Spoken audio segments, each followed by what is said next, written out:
নমস্কার, আমি আজকে আপনাদের সাথে একটা ভিডিও শেয়ার করছি। এটা ছিল প্রাইমারি স্পোর্টস জেলাতে খেলা হয়েছিল। এটা অনুষ্ঠিত হয়েছিল বেলদা গঙ্গাধর একাডেমিতে।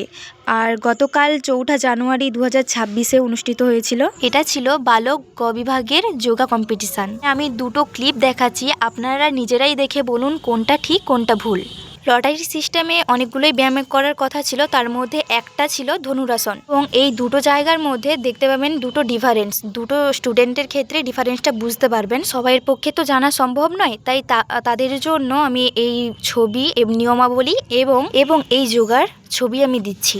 আর আপনারা এই ছবি দেখে বুঝতে পারবেন কোনটা ভুল ছিল কোনটা ঠিক ছিল। এবং নিয়মাবলীতে লেখা ছিল অ্যাঙ্কেল জয়েন্ট গ্রিপ করার কথা, এখানে কিন্তু এই স্টুডেন্ট করেনি সেটা। আর এখানে এই ছেলেটি ভুল করার পরেও একে ফার্স্ট করা হলো। আমি আমার ভিডিওর মাধ্যমে একটাই প্রতিবাদ জানাই, এতটা গুরুতর ভুল হওয়ার পরেও একটা ছেলে কিভাবে পজিশন পায়। একটা জেলার পজিশনে খেলা হচ্ছে, সেখানে এত বড় উইকনেস কিভাবে থাকে। আমার মতামত অনুযায়ী আমি এটা বলতে পারি, যদি জাজমেন্ট ভালো হতো, আজকে সঠিক স্টুডেন্ট যে সত্যি কঠোর পরিশ্রম করেছে তার যোগ্য পজিশনটা পেত।